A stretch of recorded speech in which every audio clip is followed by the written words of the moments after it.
वक्रतुण्डमहाकाय सूर्यकोटिसमप्रभ निर्विघ्नं कुरु मे देव सर्वकार्येषु सर्वदा।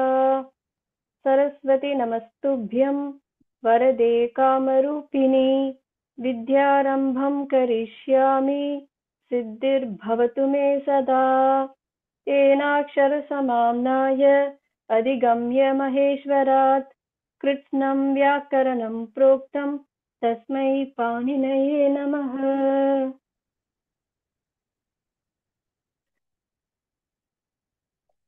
नमस्ते रुक् महोदय।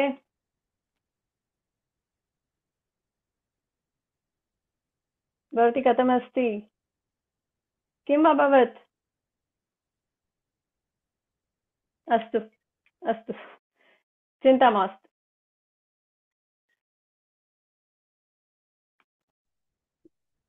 नमस्ते भगिनी। नमस्ते महोदय। नमस्ते महोदय। नमस्ते महोदय।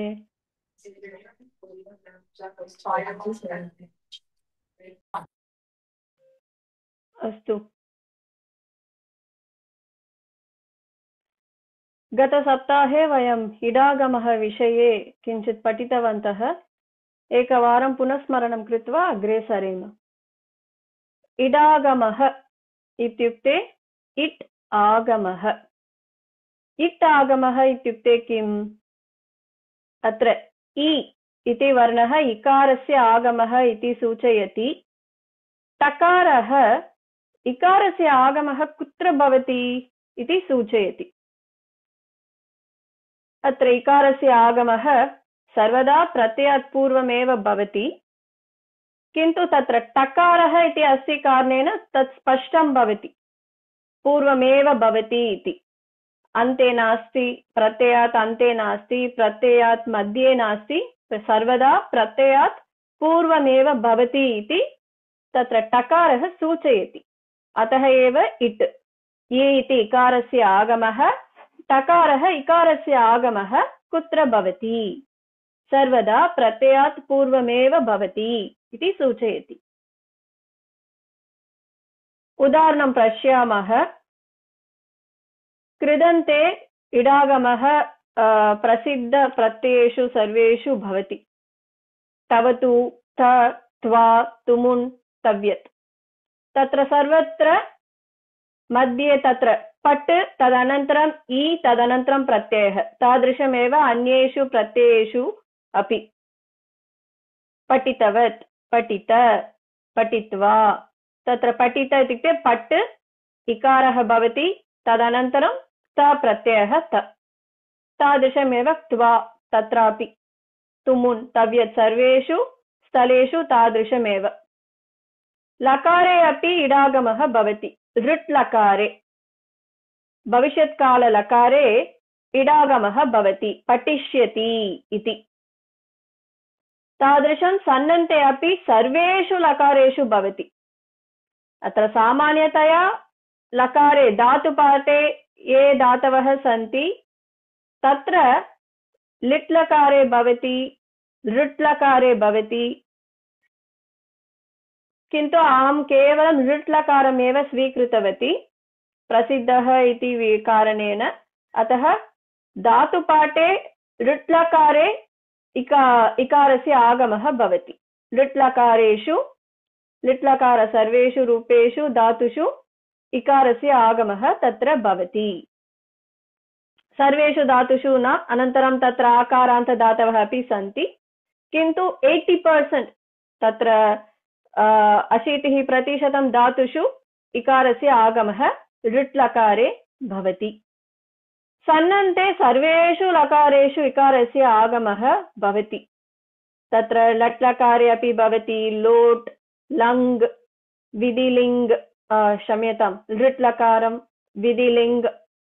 अनन्तरम् अन्येषु लकारेषु अपि, अन्ये 5 लकारेषु अपि इकारस्य आगमः भवति एव, किन्तु अहं केवलं प्रसिद्धलकारमेव स्वीकृतवती। अतः लट्, लोट्, लङ्, ऋट्, विधिलिङ् एतेषु सर्वेषु लकारेषु अपि तत्र सन्नन्ते इकारस्य आगमः भवति। इडागमः कीदृक्षु धातुषु भवति इत्युक्ते केवलं सेट् धातुषु एव भवति। वेट् धातुषु अपि भवति, तत्र विकल्पेन इडागमः भवति, अतः रूपद्वयं भवति। किन्तु सेट् धातुषु एकमेव रूपं सेट् धातुषु भवति। सेट् धातवः एव अधिकतया सन्ति। 1800 धातवः सर्वे अपि सेट् धातवः।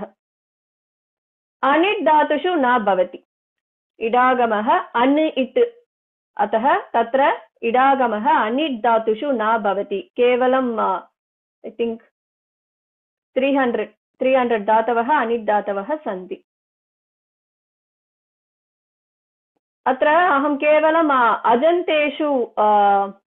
अजन्ते एव धातवः स्वीकृतवती। हलन्तदातवः इति सन्ति, अजन्तदातवः इति सन्ति। अजन्तदातवः इत्युक्ते किम्? अत्र अन्तिमे अच् वर्णः भवति, किमपि स्वरवर्णः भवति। हलन्तधातुः इत्युक्ते किमपि व्यञ्जनवर्णः भवति। अत्र अहम् अजन्तदातवः स्वीकृतवती। अजन्तदातवः अधिकतया दृश्यते। तत्र अजन्तदातवः इडागमः अनिट् धातवः अधिकतया दृश्यते। अहं तत्र किञ्चित् फिल्टर् करोमि। 1800 सेट् धातवः सन्ति, 300 अनिट् धातवः सन्ति। वयं 1800 धातवः अपि ज्ञातुं प्रयत्नं कुर्मः चेत् किञ्चित् क्लेशः भवति। अतः तत्र अपवादः रूपेण अत्र अनिट् धातवः इति चिन्तयित्वा वयम् अनिट् धातवः विषये किञ्चित् ज्ञास्यामः चेत् लाभः भवति।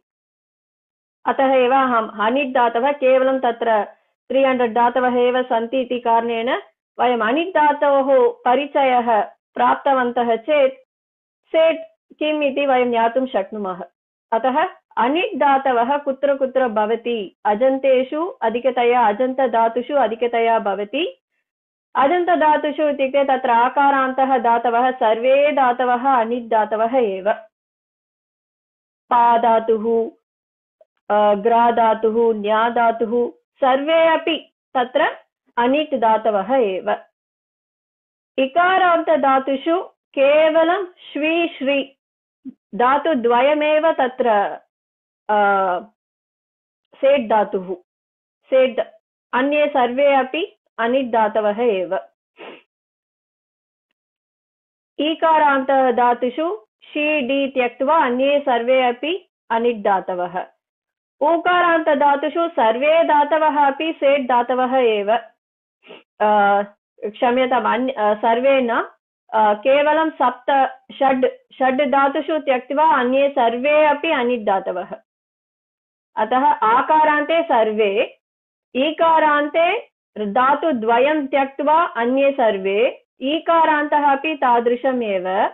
उकारान्ते षड् धातवः त्यक्त्वा अन्ये सर्वे अनिट् धातवः।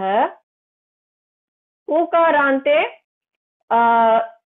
सु दु इति धातुद्वयं वेट् धातवः, तदनन्तरम् अन्ये सर्वे सेट् धातवः। ऊकारान्ते अनिट् धातवः एव नास्ति। ऊकारान्ते धातवः सर्वे अपि सेट्, केवलं धातुद्वयं विहाय। धातुद्वयमपि वेट् धातुः एव तत्र। ऋकारान्ते धातुद्वयं त्यक्त्वा अन्ये सर्वे अपि अनिट् धातवः। धातुद्वयं सेट् धातुषु धातुद्वयं, वेट् धातु केवलम् एकः एव धातुः। त्रयः धातून् त्यक्त्वा सर्वे अपि अत्र अनिट् धातवः एव। ऋकारान्ते सर्वे अपि सेट् धातवः। यथा ऊकारान्ते सर्वे धातवः सेट्, तादृशं ऋकारान्ते दीर्घ ऊकारान्त दीर्घ ऋकारान्त द्वयोः तत्र किं भवति इत्युक्ते सर्वे अपि सेट् धातवः एव। यजन्तधातवः अत्र आकारान्त आदेशः भवति।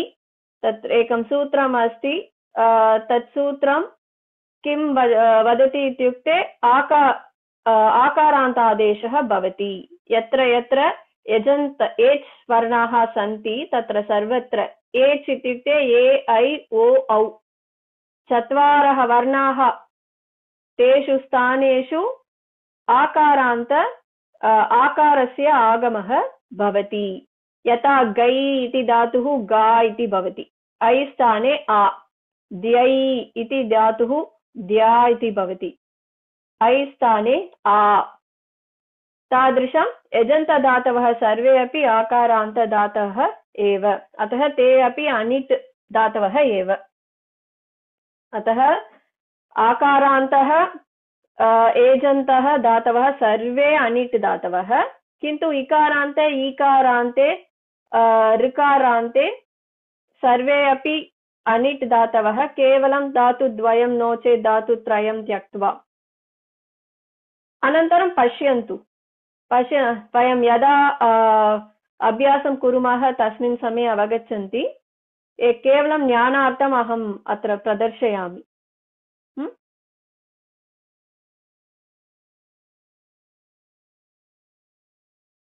अत्र सन्नन्त लट् रूपं वयं जानीमः। पिपटिष इति सन्नन्त धातुः, पट् इति एव औपदेशिक क्षम्यतां तत्र औपदेशिक धातुः पाणिनिमुनिना उपदेशं कृतम् इत्यनेन तस्य नाम औपदेशिक धातुः। तत्र दोषः अस्ति, अनन्तरम् अहं परिष्करोमि। पट् इति धातुः धातुपाठे अस्ति, अतः औपदेशिकधातवः सर्वे अपि धातुपाठे दृश्यते। किन्तु पिपटिष इति नूतनधातुः अस्माभिः एव निर्माणं कृतम्, अतः पिपटिष इति नूतनधातुः आतिदेशिकधातुः इति उच्यन्ते, धातुपाठे न दृश्यते। तत्र पिपटिषति पृथक् कुर्मः, रूपं कथं सिद्ध्यति? पिपटिषति, पिपटिष एव सनन्तधातुः, किन्तु लट् रूपं पिपटिषति। पि इति तत्र अभ्यासकार्याणि भवन्ति। पटि इत्यत्र इकारस्य आगमः भवति। श तत्र स एव वस्तुतः, किन्तु तत्र पूर्वम् इकारः अस्ति इति कारणेन शकारादेशः भवति, षत्वं भवति तत्र। तदनन्तरं ति इत्युक्ते तिङ् प्रत्ययः। अतः पि अभ्यासकार्याणि कृत्वा वयं प्राप्नुमः। किमर्थम् इत्युक्ते अत्र पट् धातु उदाहरणं स्वीकुर्मः। पट् इति धातुः तस्य द्वित्वं भवति। तदनन्तरं हलादिशेषः इत्यनेन केवलं पकारः अवशिष्यते। तदनन्तरं पट्, अनन्तरम् अ इ इति भवति। सन्नन्ते अन्तिमसोपाने अकारः प्रथमः वर्णः अस्ति चेत् तत्र इकारादेशः भवति, अतः प पि इति भवति। अतः एव पिपट्। द्वित्वं कृत्वा तत्र द्वितीयविषये किमपि न भवति, तत्र तदा एव तादृशमेव तिष्ठति। अतः केवलम् अभ्यासकार्याणि प्रथमधातौ एव भवति, प्रथमभागे एव। तदनन्तरं सेट् धातुः, पट् इति सेट् धातुः, अतः तत्र इडागमः भवति। पट् सेट् धातुः इति कारणेन इडागमः भवति। इ इति सर्वदा इकारस्य आगमः सर्वदा प्रत्ययात् पूर्वमेव भवति, अतः सन् प्रत्ययात् पूर्वमेव इकारस्य आगमः भवति। अतः धातुः अनन्तरमेव झटिति इकारः आगच्छति। सन् प्रत्ययः स, सन् तत्र नकारस्य लोपः भवति, केवलं सकारः एव अवशिष्यते। अतः इदानीं वयं किं प्राप्तवन्तः? आदौ अभ्यासकार्याणि कृत्वा पि प्राप्तवन्तः। तदनन्तरम् इकारः आगच्छति, पट् इति धातुः सेट् धातुः इति कारणेन, अतः पट् पटि इति भवति, अतः पिपटि। तदनन्तरं सन् प्रत्ययः योजनीयम्। तत्र सकारात् पूर्वम् इकारः अस्ति, अतः षकारादेशः भवति, षत्वं भवति। कदा भवति षत्वं? यदा सकारात् पूर्वम् इन् कु, इन् इति प्रत्याहारः, कु इत्युक्ते कावर्गीय वर्णाः। एतेषु किमपि वर्णः, इन् इत्युक्ते सर्वे स्वराः केवलम् अकार आकारं विहाय सर्वे स्वराः इन् प्रत्याहारे भवन्ति। तदनन्तरं हकार यकार वकार रेपः लकारः। एतेषु किमपि एकः वर्णः सकारात् पूर्वं भवति चेत् तत्र षत्वं भवति। किमपि का वर्गीयवर्णः अस्ति चेदपि षत्वं भवति। तत्र इकारः अस्ति, इन् प्रत्याहारे इकारः अस्ति, केवलं तत्र अकार आकार न अस्ति, अतः नास्ति। अतः इकारः अस्ति, सर्वे स्वराः अकार आकारं विहाय इकारः अस्ति, अतः तत्र षत्वं भवति। अतः सकारः षकारः इति भवति। अतः पिपटि स पिपटिष इति भवति। नूतन सन्नन्त धातुः पिपटिष। किमपि संशयः अस्ति वा? अस्ति चेत् पृच्छन्तु।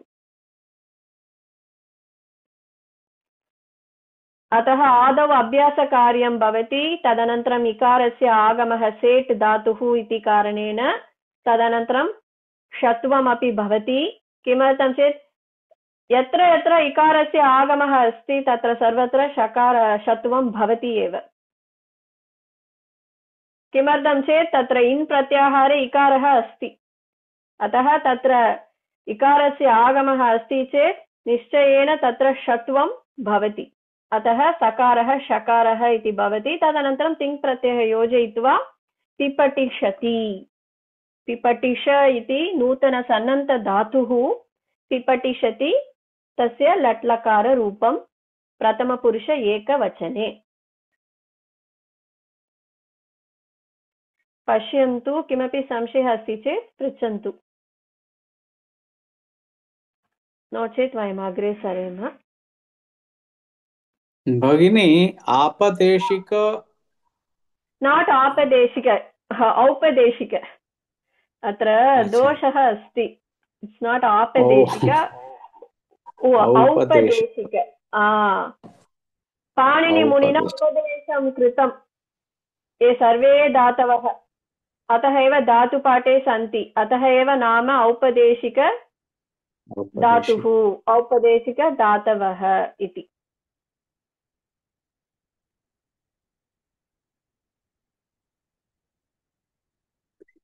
सन्नत्त आतिदेशिक च एक अर्थ। किं महोदय? सन्नन्तः आतिदेशिक च एक अर्थ। आतिदेशिक इत्युक्ते नूतनधातुः निर्माणं वयमेव कृतवन्तः, धातुपाठे नास्ति इति अर्थः।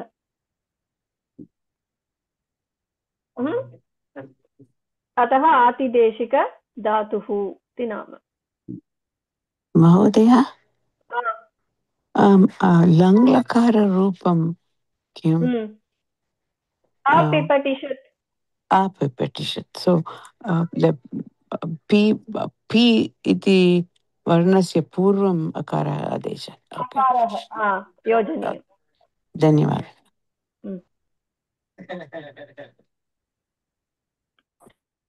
चैत्रा महोदय, किमपि संशयः अस्ति वा? नास्ति भगिनि। अस्तु, अग्रे सरेम वा? अस्तु महोदय, किमपि संशयः अस्ति वा? विभूति महोदय? नास्ति। अस्तु, इदानीं वयं किं कुर्मः? तत्र प्रथमवर्णः अभ्यासकार्याणि वयं दृष्टवन्तः किल, पि कथं भवति इति। अत्र यदा कुहोश्चुः इति सूत्रस्य प्रयोगः भवति, तत्र किं भवति? ककारः अस्ति चेत् तस्मिन् स्थाने प्रथमः वर्णः चकारः आदेशः भवति। द्वितीयवर्णः ककारः अस्ति चेत् तस्मिन् स्थाने द्वितीयवर्णः क्षकारः आदेशः भवति। किञ्चित् सरलः मार्गेण वयम् अवगन्तुं शक्नुमः। अत्र यदा धातोः प्रथमः वर्णः चकारः वा ककारः वा खकारः वा अस्ति चेत् सदा सर्वदा अन्ते ची एव भवति। अभ्यासकार्यं सर्वाणि कृत्वा अपि अन्ते यदा धातोः प्रथमः वर्णः चकारः अस्ति चेत् ची एव भवति, ककारः अस्ति चेदपि ची एव भवति। पुनः एकमपि उदाहरणं, ककारः अस्ति चेत् ची एव भवति, ख अस्ति चेदपि ची एव भवति। अतः यदा वयं पश्यामः तस्मिन् समये ओ क इति धातोः प्रथमः वर्णः अस्ति वा, झटिति ची एव भवति तत्र इति अस्माभिः ज्ञातव्यम्।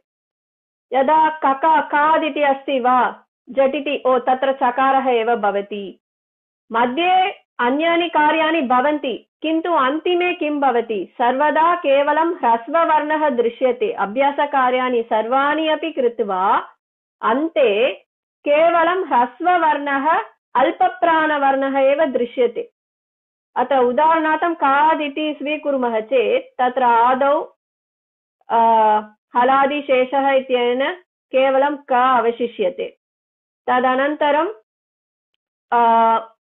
का इति अवशिष्यते, क्षम्यतां, हलादिशेषः इत्यनेन अत्र काद्, तत्र केवलं का इति अवशिष्यते। तदनन्तरं तस्य ह्रस्वः भवति, अतः ख इति भवति। तदनन्तरं कुहोश्चुः इत्यनेन क स्थाने चकारस्य च वर्गीय द्वितीयवर्णः चकारादेशः भवति। तदनन्तरं अभ्यासे चर्चा इत्यनेन महाप्राणवर्णः अस्ति द्वितीयः वर्णः, अतः अल्पप्राणवर्णः प्रथमः वर्णः आदेशः भवति। अन्तिमे अकारस्य इकारादेशः भवति, अतः च ची इति भवति। अतः किमपि धातुषु प्रथमः वर्णः च अस्ति चेदपि, क अस्ति चेदपि, ख अस्ति चेदपि अभ्यासकार्याणि सर्वं कृत्वा तत्र ची एव भवति। अतः कादिति धातुः पश्यन्ति चेत् झटिति लिखन्तु, प्रथमः वर्णः ची एव। क्रीडिति अस्ति वा, प्रथमः वर्णः ची एव भवति इति स्मरन्तु। तादृशमेव तत्र न्या इति धातुः, तत्र जकारः अस्ति, ञकारः अस्ति, आकारः अस्ति। हलादिशेषः इत्यनेन केवलं झा इत्येव अवशिष्यते। तदनन्तरं तस्य ह्रस्वः भवति, अन्ते अकारस्य स्थाने इकारादेशः भवति इति कारणेन ज जी इति भवति। अत्र ग्रा धातुं स्वीकुर्मः, तत्र एव सर्वाणि कार्याणि भवन्ति। यथा काद् धातौ सर्वाणि कार्याणि भवन्ति, तादृशं घ्रा धातौ अपि सर्वाणि कार्याणि भवन्ति। आदौ तत्र एकः एव हल् वर्णः, क्षम्यतां, व्यञ्जनं द्वयम् अस्ति, अतः प्रथमः हल् वर्णः, प्रथमः अच् वर्णः, अतः हलादिशेषः इत्यनेन घा इति अवशिष्यते। ह्रस्वः, तस्य ह्रस्वः भवति घकारः। तदनन्तरं कुहोश्चुः इत्यनेन तस्मिन् स्थाने झकारादेशः भवति। तदनन्तरम् अभ्यासे चर्च इत्यनेन झकारस्य जकारादेशः भवति। तदनन्तरम् अकारस्य ईकारादेशः, अतः ज जी इति भवति। तत्र यदा प्रथमः वर्णः जकारः वा, गकारः वा, घकारः वा, अन्तिम अभ्यासकार्याणि सर्वं कृत्वा अन्तिमवर्णः जी एव भवति। अतः च क ख इत्युक्ते छि इति भवति। ज घ घ इति अस्ति चेत् तत्र जी इति भवति। अतः धातोः प्रथमः वर्णः किम् इति दृष्ट्वा वयं लेखितुं शक्नुमः। अहं केवलं कुहोश्चुः इत्येव तत्र बहवः कार्याणि भवन्ति इति कारणेन केवलं का वर्गः धातून् स्वीकृतवती। प्रथमः वर्णः का वर्गीयवर्णाः सन्ति चेत् तत्र सर्वदा कुहोश्चुः इति सूत्रस्य प्रयोगः भवति। तदनन्तरम् अभ्यासे चर्चस्य अवकाशः अस्ति चेत् तदपि भवति। अतः तत्र सर्वदा यदा प्रथमः धातोः प्रथमः वर्णः चकारः वा ककारः वा खकारः वा अस्ति चेत् छि, प्रथमः वर्णः झकारः वा गकारः वा घकारः वा अस्ति चेत् जि इति भवति। इति स्मरन्तु। तदनन्तरं द्वितीयभागं कथं भवति? रूपं उदाहरणार्थं चलिष्यति इति स्वीकुर्मः। यदा वयं सामान्य लट्लकाररूपस्य सामान्य धातुषु वयं लृट्लकारं जानीमः चेत् किञ्चित् सरलः भवति। धातूनां क्षम्यतां लृट्लकाराणां ज्ञानम् अस्ति चेत् किञ्चित् सरलः भवति। अत्र धातुपाठे चल् इति धातुः अस्ति। चल् इति धातुः सेट् धातुः, अतः इडागमः तत्र इडागमः भवति, तत्र शकारादेशः अपि भवति। लृट्लकारस्य विकरणप्रत्ययः स्य, सन् इत्यस्य प्रत्ययः सकारः। तत्र लृट्लकारे किं भवति? स्य इत्यस्ति, सकारः अस्ति, यकारः अस्ति, अकारः अस्ति। सन् प्रत्यये सकारे स अस्ति, अकारः अस्ति। अत्र मध्ये यकारः एव तत्र नास्ति। अतः लृट्लकाररूपं जानन्ति चेत् केवलं तत्र यकारं त्यजतु। त्यक्त्वा किं शिष्यते? चलिष्यति, चलिष्यति, चलिष्यति इति सन्नन्तरूपम्। अतः प्रथमरूपं वयं जानीमः, चकारः अत्र अस्ति इति कारणेन प्रथमः वर्णः चि इति भवति अभ्यासकार्याणि कृत्वा। तदनन्तरं चलिष्यति इति योजयतु, चि चलिष्यति। क्रीड् धातु स्वीकुर्मः। धातुपाठे क्रीड् धातुः अस्ति, तदपि इकारस्य, तत्रापि इकारस्य आगमः भवति सेट् धातुः इति कारणेन तत्र लृट्लकाररूपं क्रीडिष्यति। सामान्य धातु लृट्लकाररूपं क्रीडिष्यति। तत्र यकारं त्यजतु, क्रीडिष्यति। अतः चिक्रीडिष्यति इति सन्नन्त लट् रूपम्। अवगच्छति वा? अतः धातुपाठे ये धातवः सन्ति तेषां लृट्लकाररूपं जानन्ति चेत् सन्नन्तरूपं किञ्चित् वयम् ऊहं कर्तुं शक्नुमः। प्रथमः वर्णः अभ्यासकार्याणि कृत्वा आगच्छति, तदनन्तरं द्वितीयभागः अस्ति किल, तत्र लृट्लकाररूपं जानन्ति चेत् तत्र केवलं यकारं विहाय अन्ये वर्णाः सर्वे अपि भवन्ति एव। खादिष्यति, यकारं त्यजतु, खादिष्यति, अतः चिक्खादिष्यति। न्यास्यति, तत्र सन्नन्ते आत्मनेपदिरूपं भवति, न्यासते इति भवति। अत्र यकारं त्यक्त्वा न्यासते। सामान्यतया मूलधातुः तस्य रूपं, तस्य धातुः परस्मैपदी चेत् परस्मैपदी एव सन्नन्ते अपि भवति, आत्मनेपदी चेत् आत्मनेपदी एव भवति, उभयपदी चेत् उभयपदी एव सन्नन्ते अपि भवति। किन्तु अपवादः सन्ति, त्रयः धातवः अपवादः सन्ति। न्या धातुः न्यासते इति भवति, जिज्ञासते लट्लकाररूपम्। तादृशं श्रु धातुः अपि शृणोति इति भवति, किन्तु सन्नन्ते शुश्रूषते इति भवति। अतः न्या धातुः श्रु धातुः आत्मनेपदी-रूपं भवति, यद्यपि तेषां रूपं परस्मैपदी इति भवति सामान्यधातुपाठे मूलधातुरूपे मूलक्रियापदे, किन्तु तत्र किं भवति? तत्र आत्मनेपदी-रूपं भवति सन्नन्ते, अपवादः।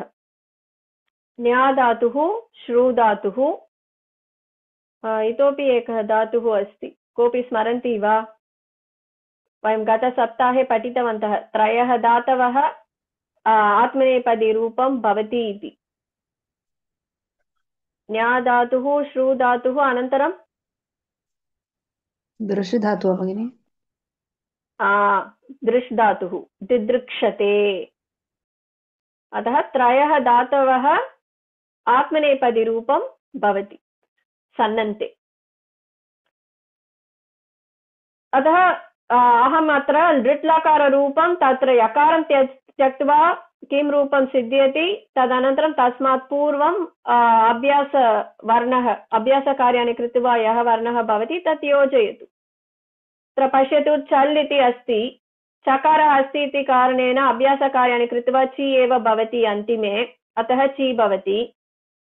तदनन्तरं लृट्लकाररूपं किञ्चित् चिन्तयतु किं भवति इति, चलिष्यति वा, अत्र यकारं त्यजतु, चलिष्यति, अतः ची चलिष्यति इति सन्नन्तरूपम्। क्रीड् धातुः वा, अस्तु, अत्र ककारः अस्ति प्रथमवर्णः, अतः चकारः एव तत्र प्रथमः वर्णः ची इति भवति।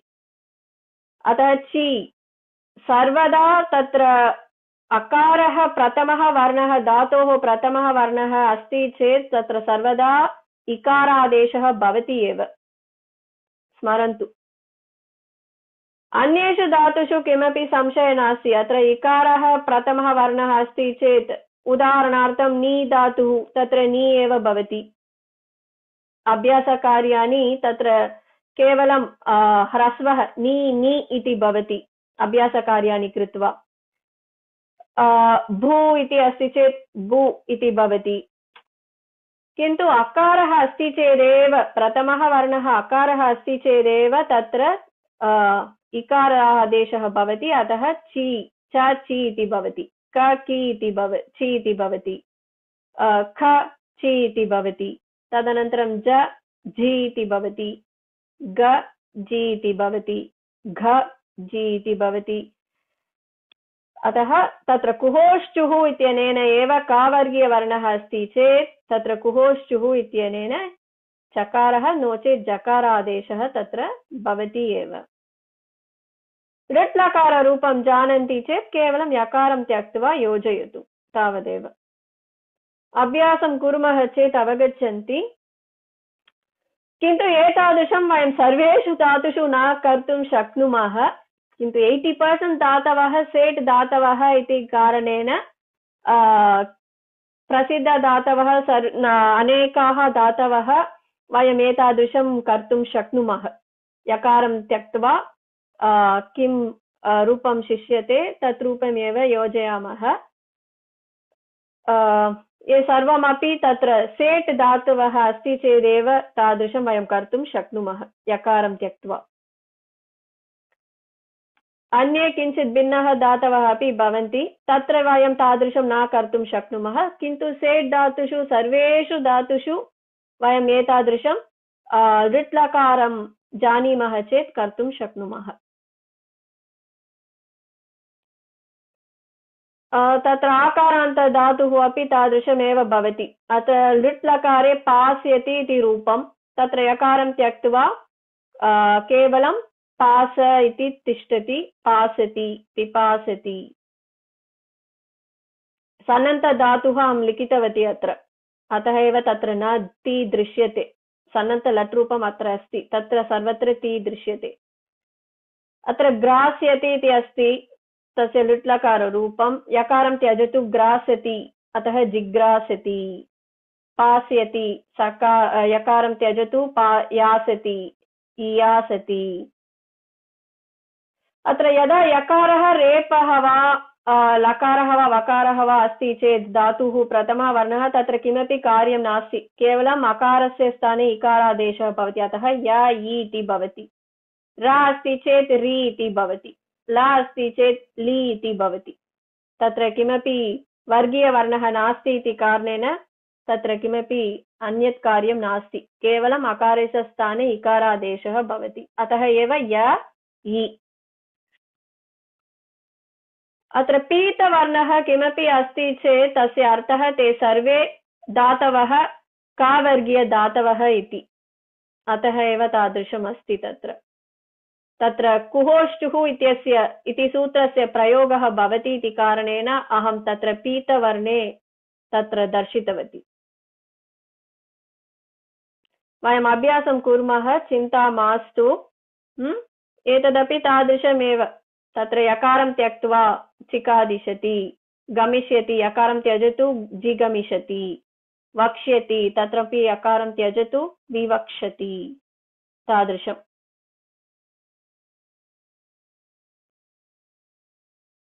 अस्तु, विशेषधातवः ये सर्वे, तत्र वयम् एतादृशं न कर्तुं शक्नुमः। ओ अहं लिट्लकारं जानामि, अतः अहं केवलं यकारं त्यक्त्वा रूपं प्राप्नोमि इति वयम् एतादृश धातुषु न कर्तुं शक्नुमः। विशेषधातुः, अतः विशेषकार्यं तत्र भवति एव। दृश् धातुः दिदृक्षते, ग्रह् धातुः जिगृक्षति। एतत् सर्वं रटनं कुर्वन्तु, रटनं कृत्वा कृत्वा आगच्छति। दा धातुः दित्सति, आप धातुः दित्सति। लङ्घयति, तस्य सन्नन्तरूपं किं भवति? लङ् धातवः वा? लङ्घयति इत्युक्ते लङ् धातवः। लीलङ्घषति इति चिन्तयामि। लीलङ्घषति द्वित्वं भवति वा? आम्, द्वित्वं भवति एव सर्वदा। द्वित्वं भवति किन्तु किं भवति इति?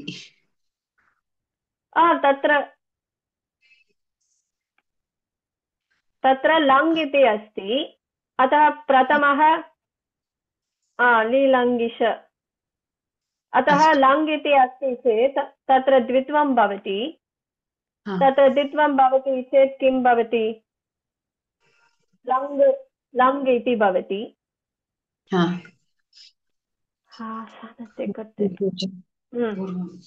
लङ् इति भवति।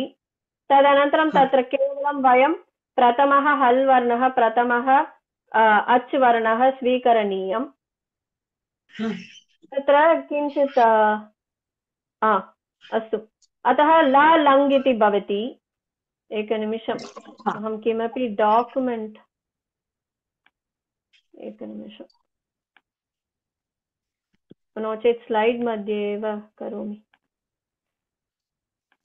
लिलङ्गिषामि।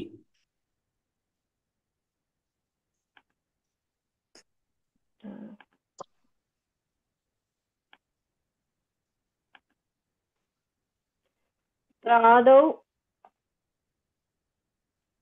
लङ् इति भवति, तस्य द्वित्वं करोतु, अतः लङ् इति भवति।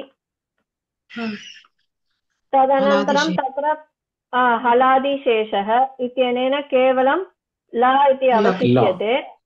तदनन्तरं पुनः लङ् एव। तत्र अनन्तरं किमपि अन्यत् कार्यं नास्ति एव, ह्रस्वः एव अस्ति तत्र, अतः ली एव। अकारस्य स्थाने इकारादेशः अन्तिमसोपानं भवति, अतः ली इति भवति। ली लङ्, क्षम्यताम्, ली लङ् इति भवति। तदनन्तरं तत्र लङ् इति धातुः सेट् धातुः वा अनिट् धातुः वा? सेट् धातुः, अतः इडागमः निश्चयेन भवति एव, अतः इ इति अस्ति, अतः लीलङ्गी इति भवति।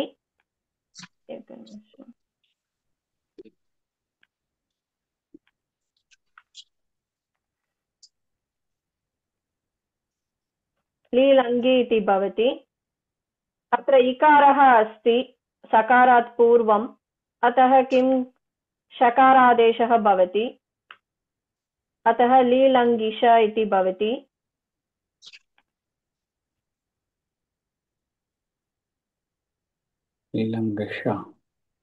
लीलङ्गिष इति भवति। ली न, अत्र इङ् महोदय, तदनन्तरम् इकारस्य आगमः भवति किल? इकारस्य आगमः, अतः गि इति भवति। लीलङ्गिष, तदनन्तरं तिङ् प्रत्ययः योजयित्वा लीलङ्गिषति। अवगच्छति वा? आं भगिनि, धन्यवादः। महोदय अवगच्छति वा? अत्र आदौ द्वित्वं भवति, तदनन्तरं हलादिशेष इत्यनेन केवलं प्रथमः हल् वर्णः प्रथमः अच् वर्णः लकारः अवशिष्यते। तदनन्तरं लकारस्य किमपि अन्यत् कार्यं नास्ति, अकारस्य स्थाने इकारादेशः भवति, अतः ल लि इति भवति। द्वितीयभागः तादृशमेव अवशिष्यते तिष्ठति। तदनन्तरं लङ् इति धातुः सेट् धातुः, अतः इडागमः भवति, इकारस्य आगमः, अतः लीलङ्गी इति भवति। सन् प्रत्ययः योजनीयं, सकारः, सकारात् पूर्वम् इकारः अस्ति इत्यनेन अत्र शकारादेशः भवति, षत्वं भवति। तत्र इ इति इन् प्रत्याहारे अस्ति, इन् प्रत्याहारे अस्ति। इन् प्रत्याहारे किमपि वर्णः सकारात् पूर्वम् अस्ति चेत् तत्र षत्वं भवति, अतः तत्र सकारस्य स्थाने शकारादेशः भवति, लीलङ्गिष। तदनन्तरं तिङ् प्रत्ययः योजयित्वा लीलङ्गिषति इति भवति। तत्र शकारादेशः भवति, तदनन्तरं लीलङ्गिष इति भवति।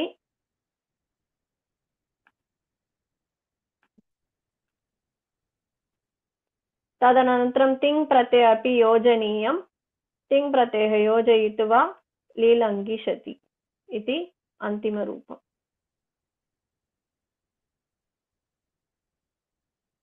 किमपि संशयः अस्ति चेत् पृच्छन्तु, नो चेत् वयं स्पष्टं वा? आं भगिनि। विभूतिमहोदय अवगच्छति वा? किमपि संशयः? लिलङ्गिषति अर्थ लङ्घितुम् इच्छति। आम् सत्यम्। हनुमान् श्रीलङ्कां लङ्घितुम् इच्छति, अतः हनुमान् श्रीलङ्कां लीलङ्घिषति।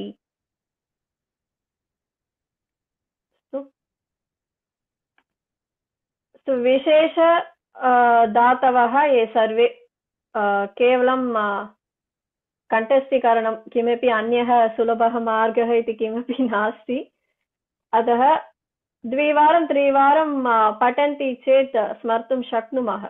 दृश् इत्युक्ते दीदृक्षते, अत्र प्रथमः वर्णः द, अतः दि इति भवति। तदनन्तरं दृश्यते अपि तत्र शकारः, तत्र किमपि सन्धिकार्यमपि भवति, अतः क्ष इति भवति। महोदय, हनुमान् लङ्कां लिलङ्घिषति अथवा सागरं लिलङ्घिषति?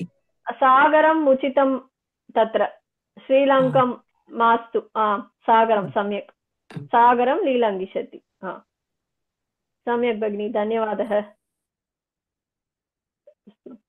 ग्रह जिगृक्षति, दा दित्सति, यथा दा दित्सति तादृशम् आप् ईप्सति, द्वयमपि सति सति इति भवति। दा दित्सति, आप् ईप्सति।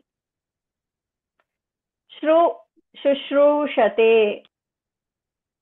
कृ चिकीर्षति, स्वी योगः कृ, स्वी इति उपसर्ग इव भवति, स्वी इति, अतः स्वी चिकीर्षति। दृ दिदीर्षति, तत्र द चत्वारः वर्णः, महाप्राणवर्णः, अतः तत्र अल्पप्राणवर्णः एव भवति, अतः द भवति तत्र। तदनन्तरम् आ अस्ति इति कारणेन इकारादेशः दि इति भवति, दिदीषति, दिदीर्षति। तृ तितीर्षति, हन् जिघांसति, आप् ईप्सति, शक् शिक्षति। तत्रापि सन्धिकार्येण एव अस्ति, तत्र क्ष इति। यथा तत्र दिदृक्षते क्ष सन्धिकार्येण अस्ति, तादृशं तत्रापि सन्धिकार्येण अस्ति। किमर्थम् अहं वदामि चेत् तत्र दृश्य शक् द्वयमपि अनिट् धातवः, अतः तत्र इकारस्य आगमः नास्ति। किन्तु सन्धिकार्यं भवति, अतः तत्र क्ष इति भवति। अतः अभ्यासं कुर्मः चेत् सर्वं वयं स्मर्तुं शक्नुमः। अग्रे सरेम, प्रयत्नं कुर्वन्तु। अत्र अनुजः फलं खादितुम् इच्छति। अत्र खादिति धातुः, प्रथमः वर्णः ककार क-वर्गीयवर्णः अस्ति। क अस्ति चेत् तत्र किं भवति? अभ्यासकार्याणि कृत्वा चिखादिशति। चिखादिशति। अत्र चि इत्येव भवति। तदनन्तरं खादिष्यति लृट्लकाररूपं, तत्र यकारं त्यक्त्वा खादिष्यति, अतः चिखादिशति। एतेषु सर्वेषु अपि सामान्य धातुकार्यमेव। लृट्लकाररूपं जानन्ति चेत् वयम् ऊहं कर्तुं शक्नुमः। अग्रजा क्रीडितुम् इच्छति। विभूति महोदय, भवान् प्रयत्नं करोति वा? अस्तु, अत्रापि ककारः अस्ति, तत्रापि खादितुं तत्रापि ककारः ककारः, अतः प्रथमः वर्णः चि भवति। तदनन्तरं तस्य लट्लकाररूपं क्रीडिष्यति, लृट्लकाररूपं, तत्र यकारं त्यजतु, क्रीडिष्यति, अतः चिक्रीडिशति।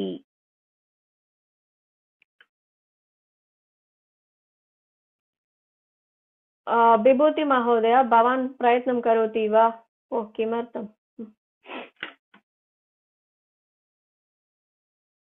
पठितुम् इच्छति।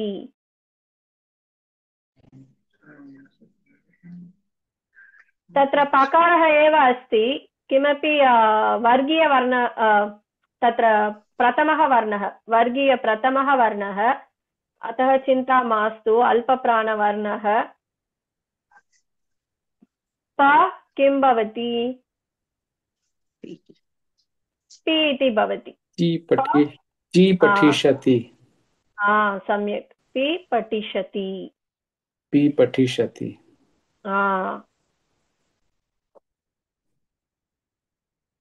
तत्र यदा वर्गीयपञ्चमः वर्णः अस्ति चेत् तत्रापि चिन्ता मास्तु। किमर्थम्?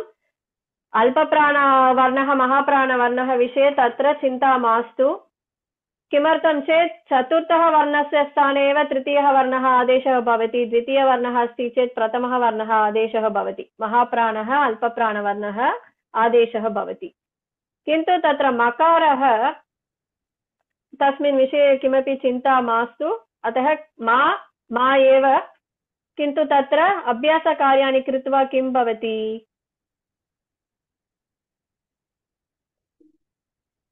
मिमेलिषति। अत्र रूपद्वयं भवति, मिमिलिषति अपि सम्यक् एव, मिमेलिषति अपि सम्यक् एव। यदा वयं लृट्लकाररूपं स्मरामः चेत् तस्मिन् समये मिमेलिषति, नो चेत् मिमिलिषति। अहम् एतत् रूपमेव वदतु। केन सूत्रेण मिमिलिषति मिमेलिषति?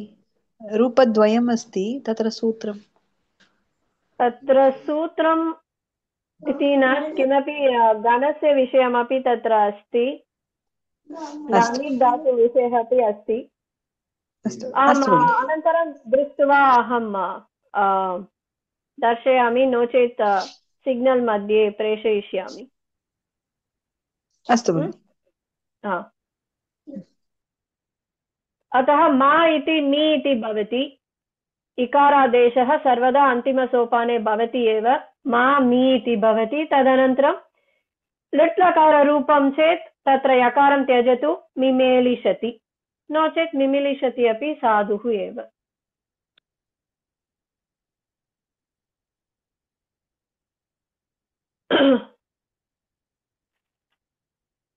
तत्रापि लकारः एव वर्गीयवर्णः नास्ति।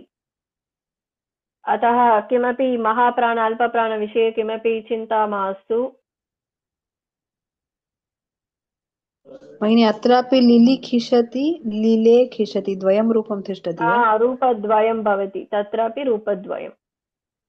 अस्तु। लिलिखिषति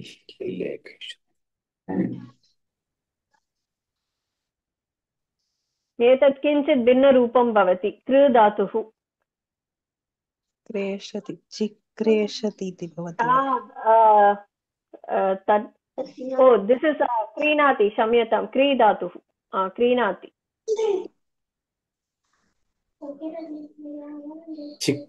चिक्रीषति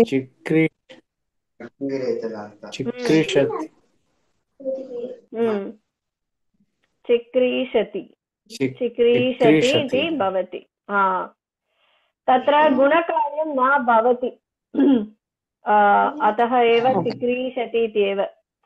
अत्र लिक् धातु मिल् धातु तत्र गुणकार्यं भवति इति कारणेन मे इति भवति, ले इति भवति। किन्तु तत्र क्रीणाति क्री धातुः तत्र गुणकार्यं नास्ति, चिक्रीषति चिक्रीषति।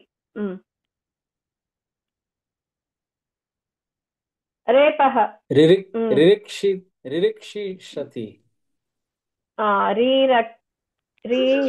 रक्षिषति। प्रथमः वर्णः अकारः अस्ति इति कारणेन तत्र इकारादेशः भवति, अतः री इति भवति। तदनन्तरं ऋट्लकाररूपं रक्षिष्यति, तत्र यकारं त्यक्त्वा रक्षिषति, रक्षिषति।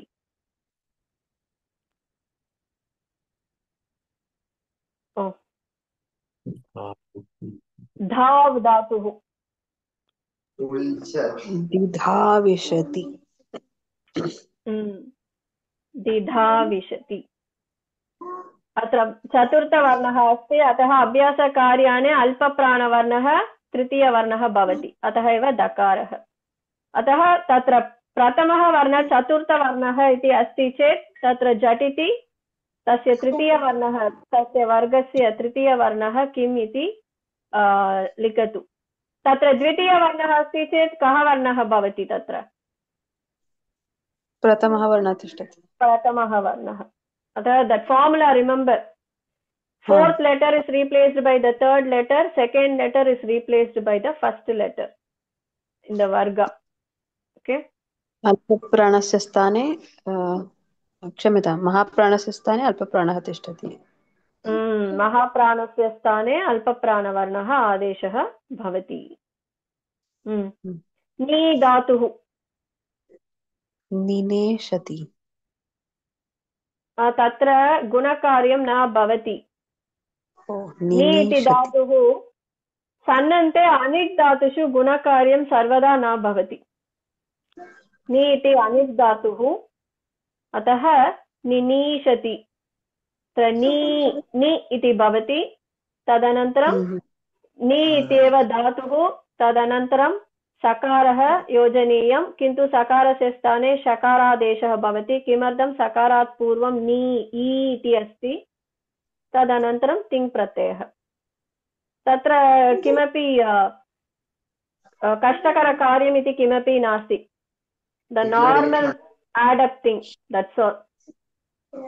भगिनी सेट् अनिट् कथं ज्ञातुं शक्यते? अष्टाध्यायी मध्ये विना दृष्ट्वा कथं ज्ञातुं शक्यते एतद् सेट् अनिट् इति? तत्र अस्ति किल, अत्र अष्टाध्यायी गच्छतु।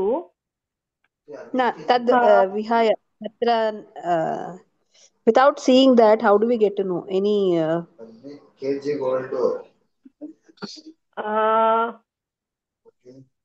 I showed you a table na, one chart. अनिट् धातवः इत्युक्ते तत्र अजन्त धातुषु किम् अस्ति इति अहं दर्शितवती। If you know this, for Ajanta धातुः you can easily know. Okay कुत्र फैन् भगिनि तत्र अधिकतया अनिट् धातवः एव भवति अजन्तधातुषु। अस्तु अस्तु भगिनि।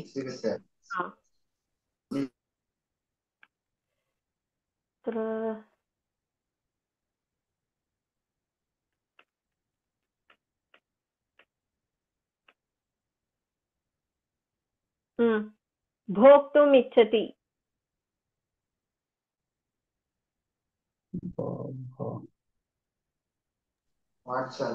बिभुक्षति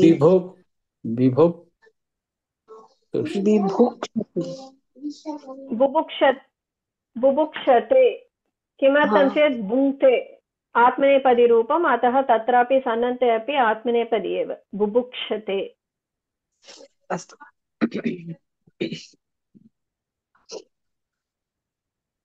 अस्तु, एतद् अभ्यासम् अहम् इदानीं न करोमि। किमर्थं चेत् तत्र सर्वम् अपि किञ्चित् भिन्नः विशेषधातुरूपं। नो चेत् कुर्मः वा? तत्र लिट् लकाररूपं जानन्ति चेत् वयम् ऊहं कर्तुं न शक्नुमः। तत्र किञ्चित् भिन्नरूपं भवति। अस्तु, कर्तुम् इच्छति इत्युक्ते चिकीर्षति। प्रयत्नं कुर्वन्तु। गन्तुम् इच्छति जिगमिषति। गम् धातुः जिगमिषति। मोक्तुम् इच्छति मुमुक्षति। यथा भोक्तुम् इच्छति बुभुक्षते, मोक्तुम् इच्छति मुमुक्षति। परस्मैपदी मोक्तुं तत्र परस्मैपदी, तत्र भोक्तुम् आत्मनेपदी। मुमुक्षति। भगिनी अत्र ह्रस्व एव अस्ति वा? मुक्षति मुमुक्षति। आम्, ह्रस्वः एव। मुद् धातुः दातुम् इच्छति। मुद् धातुः एव किल? न, मोक्षः मुच् धातुः। मुच् धातुः। एकनिमिषं। मुच् धातुः इत्येव अहं चिन्तयामि।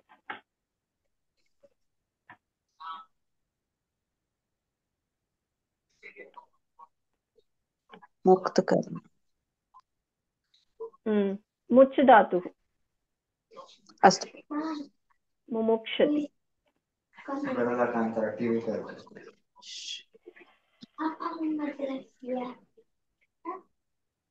दातुमिच्छति दिद्रक्षति इति वा? तत्र द्वित्वं न भवति, किन्तु लोपः भवति, किमपि अन्यत् कार्यं भवति, अतः एकः एव दा दृश्यते, दित्सति। ओके, तत्र एकः एव दकारः। दातुम् इच्छति दित्सति। ईप्सति एवं तथा। पातुम् इच्छति। अत्र पकारः, अतः आदौ किं भवति? प्रथमः वर्णः तत्र पि इति भवति।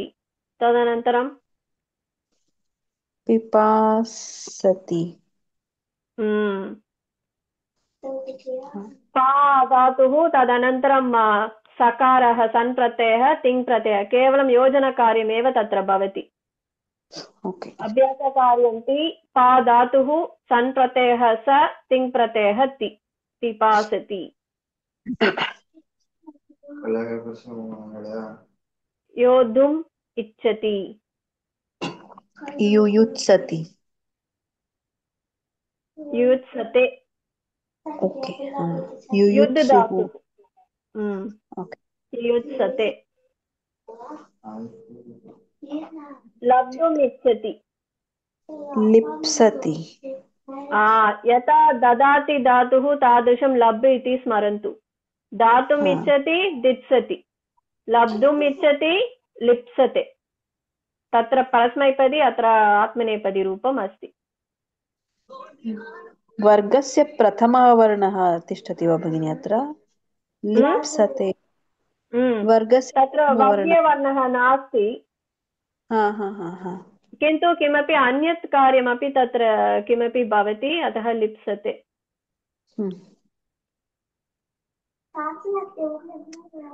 श्रोतुमिच्छति शुश्रोषति शुश्रोषते आत्मनेपदीरूपं भवति वा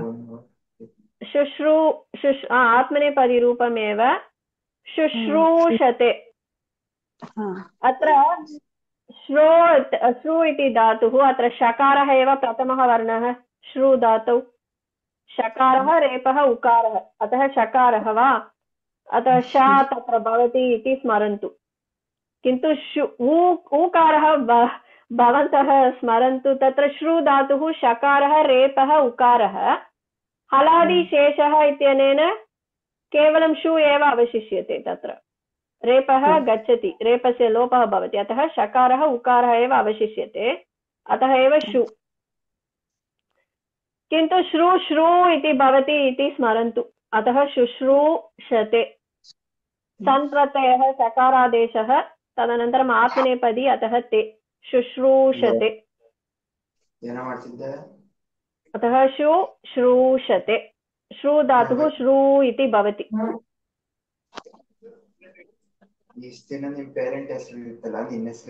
ज्ञातुमिच्छति जिज्ञासते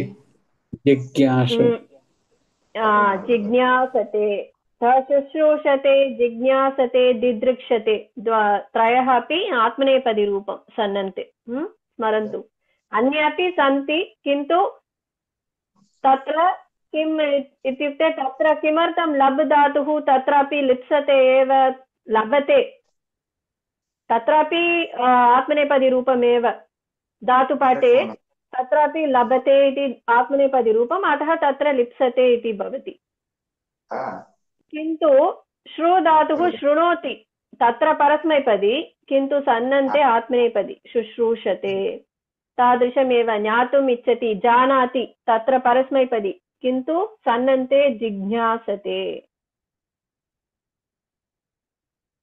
द्रष्टुमिच्छति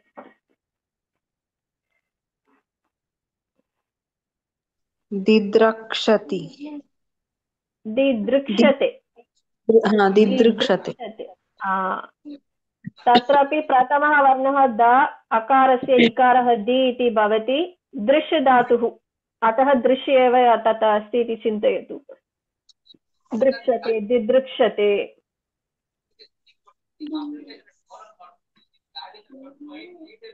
अस्तु इदानीम् अद्य नूतनविषयः अपि पठिष्यामः अत्र यथा धातुपाठे वयं पट् धातुः इति अस्ति चेत् तस्य कृदन्तरूपाणि भवन्ति पठित्वा पठितुं पठितवान् तादृशं सन्नन्ते अपि भवति किन्तु सन्नन्ते कृत्प्रत्ययः उ इति कृत्प्रत्ययः केवलं सन्नन्ते एव भवति अत्र अन्येषु सन्नन्तस्य वैशिष्ट्यम् एषः कृत्प्रत्ययः सन्नन्तस्य वैशिष्ट्यम् अतः एषः कृत्प्रत्ययः केवलं सन्नन्ते एव भवति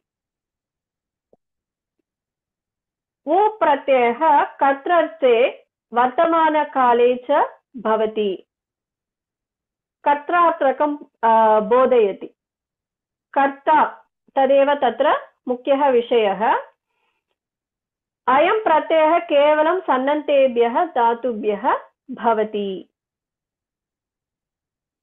अत्र पश्यतु पिपट् इकारस्य आगमः सकारः अस्ति तदनन्तरम् ऊकारः योजनीयं यथा तवतु रूपे वयं तवत् इति रूपं तवत् इति प्रत्ययं योजयामः तादृशं तत्र उ इति कृत्प्रत्ययः योजनीयम् अतः पिपटिषु इति भवति पिपटिषु पिपट् अभ्यासकार्याणि कृत्वा वयं जानीमः पिपट् कथं भवति इति इकारस्य आगमः भवति तत्र पट् इति धातुः सेट् धातुः किन्तु तत्रापि सेट् धातुः इति कारणेन इकारस्य आगमः भवति सकारः सन् प्रत्ययः तदनन्तरं कृत् प्रत्ययः अपि योजनीयम् उकारः पिपटिषु तत्र षत्वं भवति अतः एव पिपटिषु सकारस्य स्थाने शकारादेशः भवति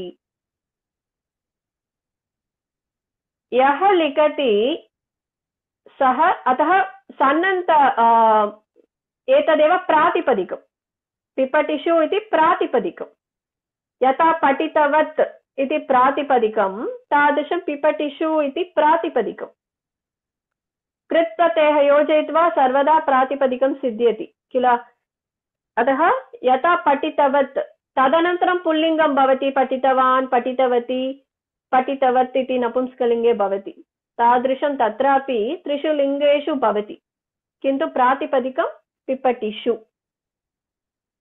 यः लिखति सः लेखकः यः क्रीडति सः क्रीडकः यः क्रीडकः प्लेयर् यः क्रीडति सः क्रीडकः यः लिखति सः लेखकः रैटर् यः गायति सः गायकः सिङ्गर् तादृशं यः लेखितुम् इच्छति सः लिलिकिषुः लिलिकिषु इति प्रातिपदिकं भवति तस्य पुल्लिङ्गरूपं लिलिकिषुः यः लेखितुम् इच्छति सः लिलिकिषुः महोदय तत्र गुणकार्यं न भवति वा न गुणकार्यं न भवति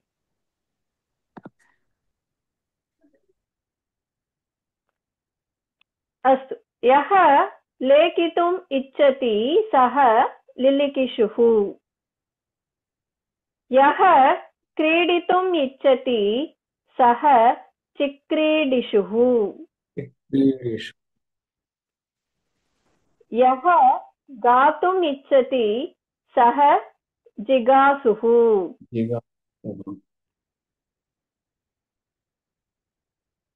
अतः लिलिकिषुः इत्युक्ते लेखितुम् इच्छुः तस्य विग्रहवाक्यं लेखितुम् इच्छुः इत्युक्ते यः लेखितुम् इच्छति सः इति अर्थः महोदय एकोपि प्रश्नः सो द सन् प्रत्यय इति सकारः वा और इस हलन्त सकारः वा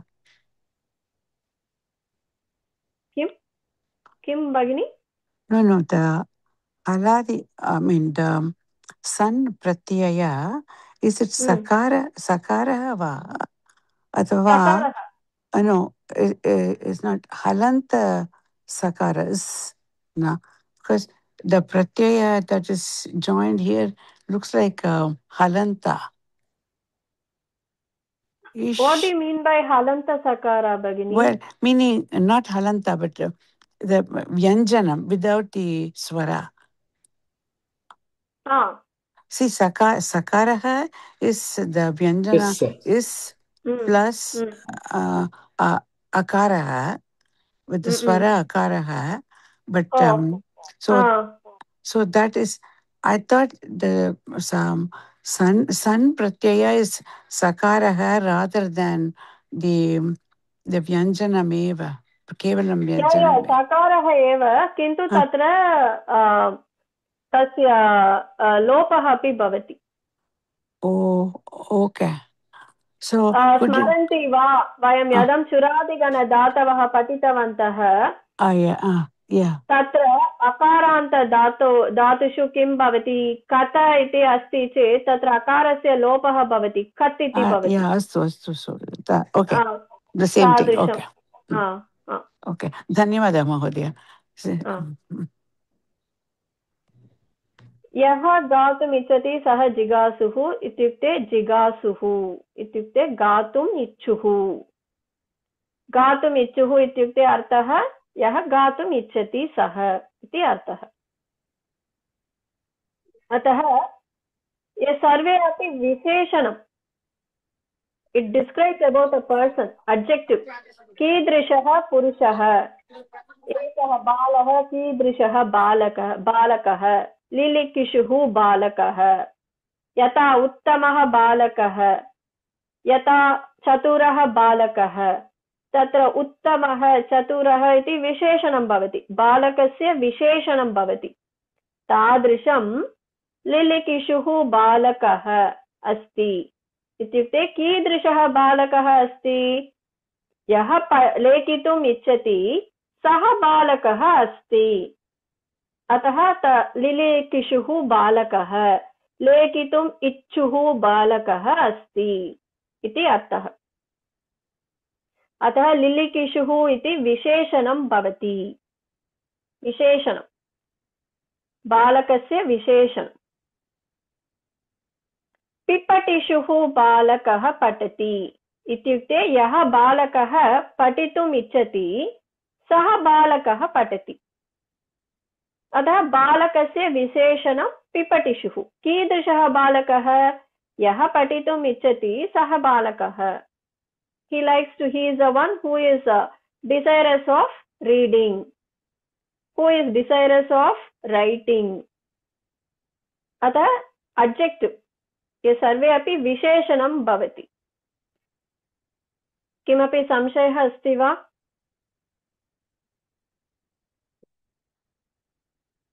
नास्ति भगिनि. अस्तु.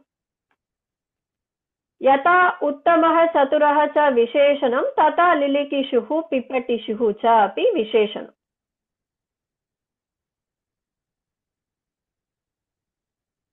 अत्र विशेषणम् इति कारणेन त्रिषु लिङ्गेषु अपि भवति. यथा उत्तमः इत्युक्ते उत्तमः पुल्लिङ्गे, उत्तमा स्त्रीलिङ्गे, उत्तमम् इति नपुंसकलिङ्गे भवति.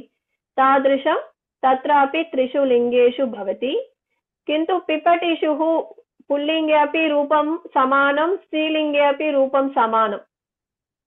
पिपठिषुः एव, पुल्लिङ्गे अपि पिपठिषुः, स्त्रीलिङ्गे अपि पिपठिषुः, नपुंसकलिङ्गे पिपठिषु. किन्तु रूपे किञ्चित् भिन्नं भवति. गुरुशब्दवत् तस्य रूपाणि पुल्लिङ्गे गुरुशब्दवत् भवति, धेनुशब्दवत् भवति स्त्रीलिङ्गे. लिलिकिषुः छात्रः नाटकं रचयति. लिलिकिषुः छात्रा नाटकं रचयति. तत्र छात्रः पुल्लिङ्गः, अतः विशेषणं लिलिकिषुः. तत्र छात्रा इति स्त्रीलिङ्गं, किन्तु यथा मया पूर्वम् उक्तं, तत्र पुल्लिङ्गे स्त्रीलिङ्गे भेदः नास्ति. रूपे समानमेव दृश्यते, किन्तु अर्थे भेदः अस्ति. यः छात्रः लेखितुम् इच्छति, या छात्रा लेखितुम् इच्छति, अर्थे भेदः अस्ति, किन्तु रूपे नास्ति.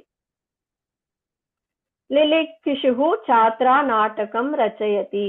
या छात्रा लेखितुम् इच्छति सा नाटकं रचयति. चिक्रीडिषुः अनुजः क्रीडाङ्गणं गच्छति. यः क्रीडितुम् इच्छुः अनुजः.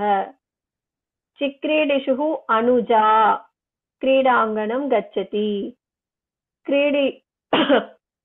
क्रीडितुम् इच्छुः अनुजा गच्छति. जिगासुः ज्ञातुम् इच्छा, क्षम्यतां, गातुम् इच्छा. गातुम् इच्छुः अग्रजः.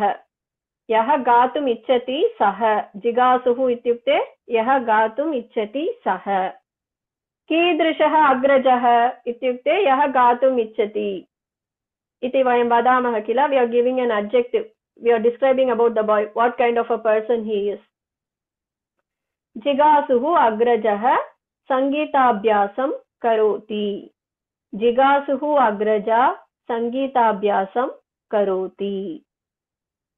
अतः पुल्लिङ्गं वा स्त्रीलिङ्गं वा रूपे समानम्, अर्थे किञ्चित् भेदः अस्ति. किमपि संशयः अस्ति वा?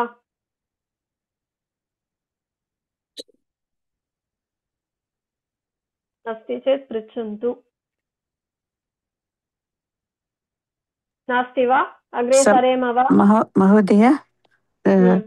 पुल्लिङ्गे स्त्रीलिङ्गे समानरूपं प्रथमा विभक्ति विभक्तौ केवलम् एव। अहं प्रथमा विभक्ति एव अहं दर्शयामि।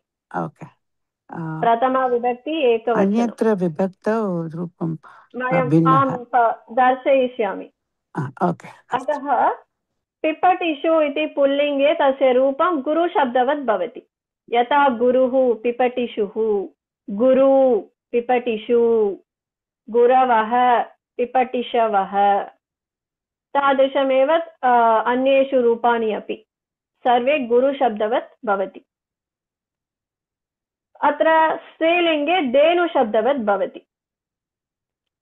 अत्र वस्तुतः पुल्लिङ्गे स्त्रीलिङ्गे केवलं द्वितीया बहुवचने एव रूपभेदः भवति। अत्र पश्यतु, गुरून् इति अस्ति द्वितीया बहुवचनं, किन्तु स्त्रीलिङ्गे धेनुः इति भवति। भेदः तत्र एव। तादृशं तृतीया विभक्ति एकवचनरूपे तत्र गुरुणा, तत्र धेन्वा, अन्ये सर्वाणि रूपाणि समानमेव। गुरुशब्दवत् वा धेनुशब्दवत् वा अन्ये सर्वाणि रूपं समानमेव, किन्तु केवलं द्वितीया विभक्ति बहुवचनं, तृतीया विभक्ति एकवचनं, तत्र एव भिन्नरूपं भवति। अत्र पश्यतु, पञ्चमी गुरोः, तत्र रूपद्वयमस्ति धेनु पञ्चमी, धेनोः धेन्वाः। वयं धेनोः स्वीकुर्मः, सुलभः सरलः भवति। यथा गुरोः तादृशं धेनोः, गुरौ धेनौ, हे गुरो हे धेनो, तादृशम्। अतः गुरु धेनु शब्दवदपि रूपाणि समानमेव भवति। यत्र भेदः केवलं द्वितीया बहुवचने तृतीया एकवचने। तादृशमेव पिपटिषु पदे शब्दे अपि।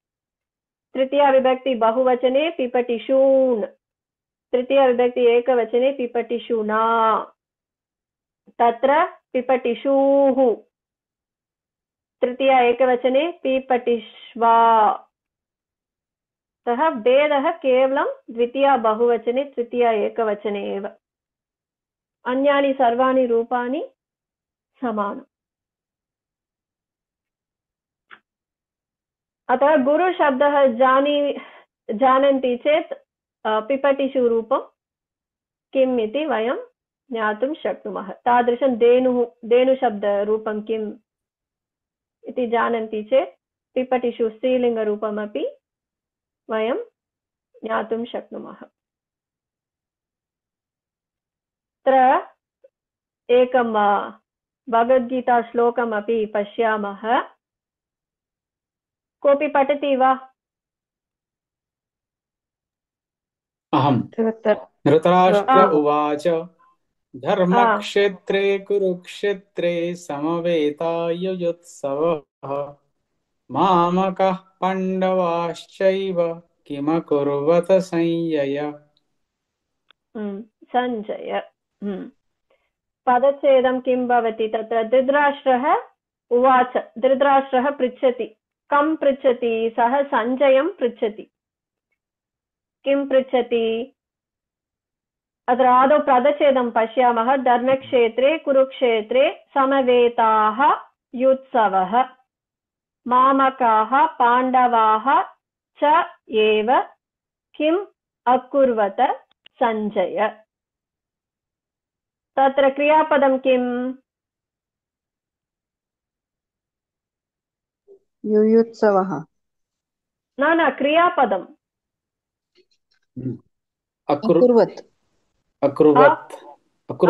अकुर्वत्। अकुर्वत इति कृ धातुः, तस्य लङ् लकाररूपम् आत्मनेपदीरूपं प्रथमपुरुष बहुवचने। अकुर्वत इति प्रथमपुरुष बहुवचनम्।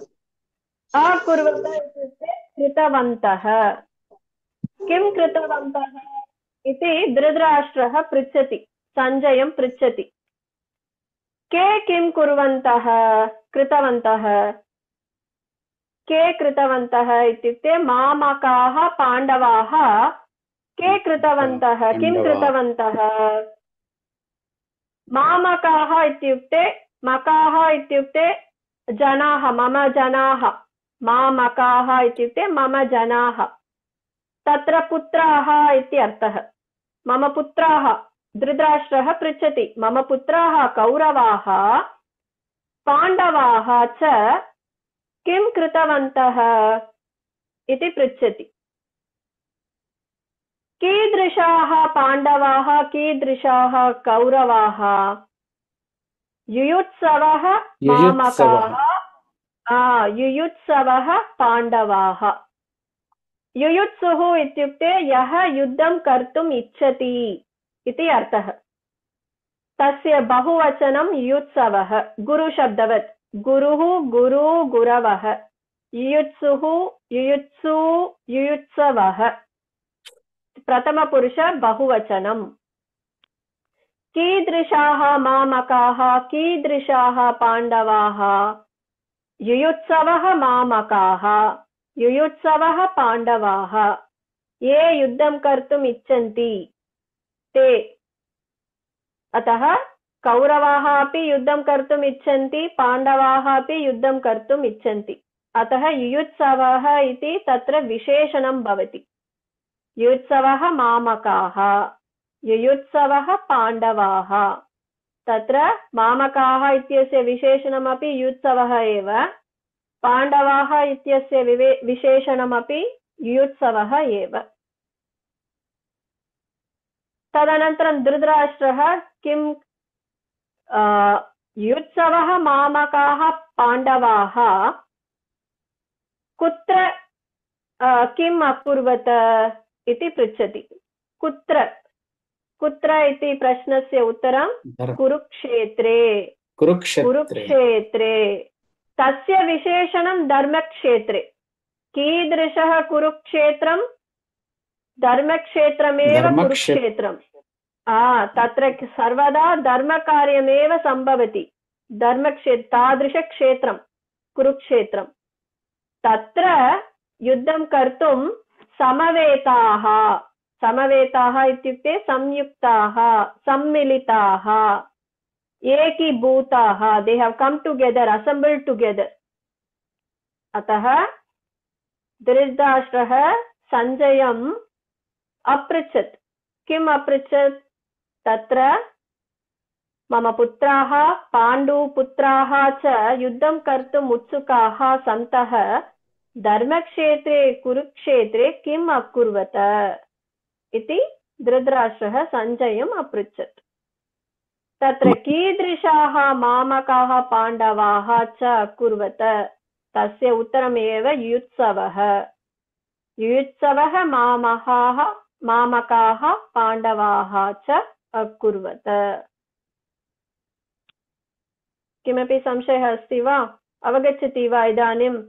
युयुत्सुः तस्य बहुवचनं युयुत्सवः। ये युद्धं कर्तुम् इच्छन्ति ते। तत्र प्रत्ययद्वयम् अस्ति। किं भगिनि? किं महोदय? तत्र प्रत्ययद्वयम् अस्ति। सन् प्रत्यय अपि च सुप्रत्ययः अपि योजनीयं। सुबन्तं किल? विभक्तिरूपाणि इत्युक्ते तत्र किं भवति? सुबन्तरूपमेव। तत्र सुप्रत्ययः योजनीयम्। उ प्रत्यय is different, right? Who is the कृदन्त प्रत्यय। आदौ प्रातिपदिकं युयुत्सु इति भवति। तदनन्तरं तत्र सुप्रत्ययः योजयित्वा एकवचनम् इत्युक्ते युत्सुः, बहुवचनं द्विवचनम् इत्युक्ते युत्सु। So actually there are several pratyaya. There is a san pratyaya and the krit pratyaya hu api cha the ting pratyaya. Satyam. Okay. Oh, it's so complicated, but it's clear. And it's very clever. सम्यक् उदाहरणम्। धन्यवादः महोदय। अस्तु, इदानीं पिपटिषु तस्य रूपाणि सर्वेषु विभक्तिषु एकवचने पिपटिषुः गुरुः ग्रन्थालयं गच्छति इत्यस्य अर्थः कः?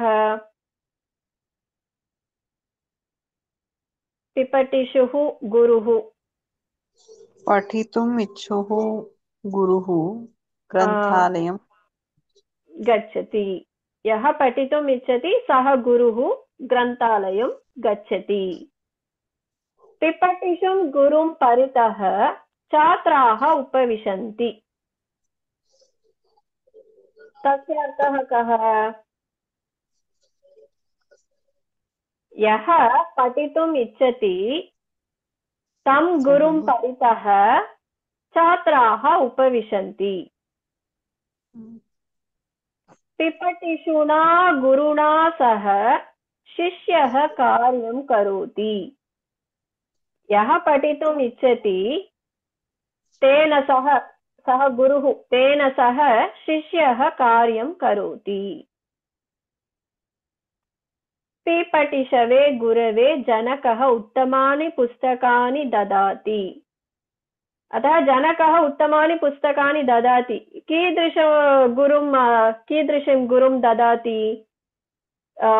नो चेत् कीदृशाय गुरवे ददाति इत्युक्ते पिपटिषवे गुरवे ददाति। पिपटिषोः गुरोः विना उत्तमछात्रः अध्ययनं न करोति। पिपटिषोः गुरोः गृहं समीपे अस्ति। पिपटिषौ गुरौ मनसि आसक्तिः अस्ति। हे पिपटिषो गुरो कृपया तिष्ठतु। अवगच्छति वा तत्र कथं सर्वेषु विभक्तिषु तस्य रूपाणि प्रयोगः भवति इति? किन्तु वयं केवलं प्रथमा विभक्ति एकवचने बहुवचने अभ्यासं कुर्मः। अत्र केवलम् अवगमनार्थम् अहं सर्वेषु विभक्तिषु दृष्टवती तत्र दर्शितवती। किमपि संशयः अस्ति वा?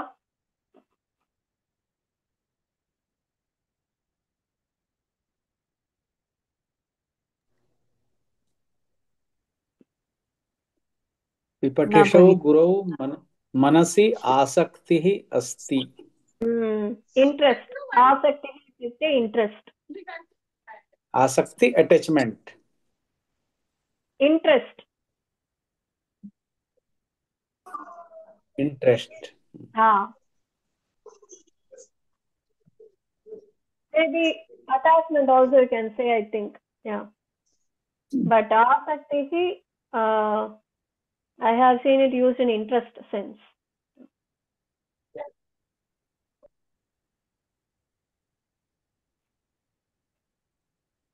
Mahodaya,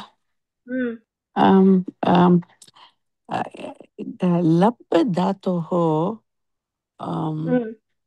the rupam na avagatam. Latrupam kimartam? Lab dhatoho, it looks like dvitvam didn't happen. This can you show that slide where the slide that sure, I think it was I don't have my glasses, so I can't see too well, but no vadatu kim bagni? Lab dhatoho with the sun and pratyaya yojana. That slide, I think I'm lab dhatuhu va? Lab dhatuhu, yeah, you had there was one slide with labdum ichchati. Etad va? Yeah, tatra, yeah. With what rupam kim tatra? It looked like यत्र तत्र दातुम् इच्छति तत्र ददाति तत्रापि एकः एव दकारः भवति दित्सति इति तादृशं लब्धुम् इच्छति तत्रापि एकः एव तत्र किमपि किमर्थं द्वित्वं न भवति सूत्रम् तत्र सूत्रमस्ति Okay. So how many dhatus are there where dvitvam doesn't happen? Are there very many or just a few? No, just a few Bagni. Bahavaha nasti. Okay. So Idan aham anantaram drishtva vadami. Idanim aham kevalam प्राप्स्यति तत्र आप धातुः अपि न भवति तत्र ईप्सति इति भवति See, because they are these are common dhatus that we use, so we at least दृष्ट्वा वदामि किन्तु इदानीं केवलं त्रयः धातवः एव दा धातुः दित्सति लब् धातुः लिप्सते तदनन्तरम् आप धातुः ईप्सति